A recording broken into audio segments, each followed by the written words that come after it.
Hello, BookTube.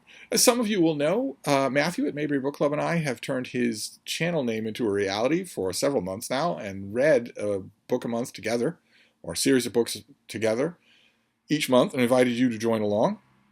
In April, we read a graphic novel called Avengers Forever, which is a collection of a 12-issue Avengers miniseries from 30 years ago that I warned Matthew would make no sense to him. I don't believe it did make any sense to him, and it was a whirlwind of mind-boggling, meth-fueled complexity to synopsize and explain in the course of every week in the month of April. Needless to say, I received a shocked warning about letting Matthew drive the bus. So for the foreseeable future, I will be doing the picking for the Mayberry Book Club, and I think you'll all be pleased, including Matthew. And for May, I wanted to do an announcement video. I think Matthew's doing a video as well. I'll leave a link to his video. We are reading a novel. Now, it's 400 pounds soaking wet, so it's 100 pages a week. And it's not a graphic novel that depends on 60 years of comic book continuity. It's just a story. It's a political thriller. It's 7 Days in May by Fletcher Nebel and Charles Bailey. And this is from 1962. It's a political thriller about an envisioned military coup. An ambitious, charismatic, and too smart for his own good military officer who thinks he should step in and take control of the United States government from a seemingly weak and unpopular U.S. president. This was a huge hit when it came out. It was a runaway bestseller. It was reviewed in everywhere, just basically everywhere that had a book section it was reviewed. It was the kind of bestseller that people actually read. So this wasn't Jonathan Franzen. This was something where people were picking it up at the turnstile on the train platform in Scarsdale or whatever. They were picking it up at their bookstores or whatnot. Book clubs all over the country were reading it. People were eagerly consuming it. It was, at the time, the ultimate what-if story. It was then, a few years later, it was made into a movie, and the movie is actually very good. And the movie also was very popular. So this had its day. It doesn't exist anymore. As far as I know, it just goes on the gigantic heap of really first-rate American political thrillers that are gone, out of print, unremembered, just totally forgotten. That's a terrible shame, and I suggested it to Matthew that this is what we read in May. So this is what we'll be doing in May. We'll be reading 7 Days in May,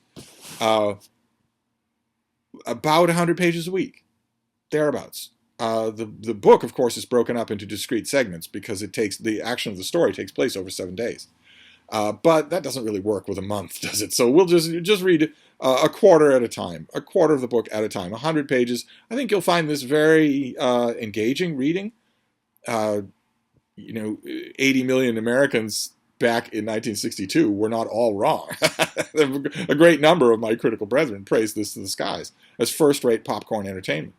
A chill up your spine. One critic said, sends a chill up your spine wondering what might be, what could be. The best kind of speculative horror fiction, another one called it, because it doesn't deal with monsters. It deals with things that could actually happen, which makes you extra scared.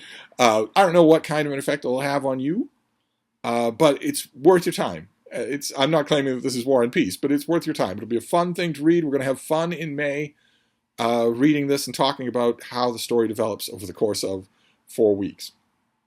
Now, this differs from a lot of the read-alongs that Matthew and I have done. Matthew and I sort of do these read-alongs for the Mayberry Book Club for your watching pleasure.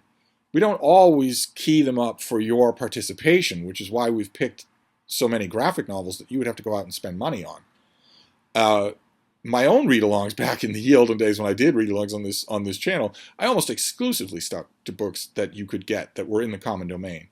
And this is not one of those. Matthew, for instance, went online and ordered a used copy, and there are plenty of used paperbacks. This had an enormous print run, and when it hit the New York Times bestseller list, that print run was doubled and then tripled, and the offer for the paperback deal for this thing was stratospheric. So there are a great number of paperbacks out there in the world. And so, by extension, there are a great number of paperbacks available on secondhand markets online. I understand completely if that makes you leery. And I feel a little guilty suggesting this as the book we'll be reading in May if it's going to cost you anything. So I wanted to add a little offer just in case. If you're interested in reading along with us and you don't mind reading ebooks or even prefer them, then email me and let me know. I'll send you an ebook of this, and that way you won't have to worry about the internet market. Feel free to let me know. I think that's well within my remit if this thing is out of print. So I don't think that I'm stepping on anybody's toes to send you an e-copy. One way or another, if you're interested, let me know. If you want a copy of this book, we still have some time. I'm sure that I can find a secondhand copy, a print copy, and mail it to you. I don't know how many of them I can do, but I can give it a try for 1 or 2 people, and I can send anybody who wants it an ebook. So that's what we're going to be doing in May. I have quite a few great read-alongs lined up. Matthew and I have a great read-along for June. I've got a great one for July, and the one I have in mind for August, oh my, oh my. And maybe sometime in 2 or 3 years, I'll let Matthew pick another book. It's going to take a while to recover from Adventures Forever. But anyway, that's our book for May, for the Mayberry Book Club, is 7 Days in May. So you'll be seeing videos from me, videos from Matthew along those lines, and we hope you join us. So I'm going to wrap this up. That is my announcement video, and I will see you soon. Thank you, BookTube.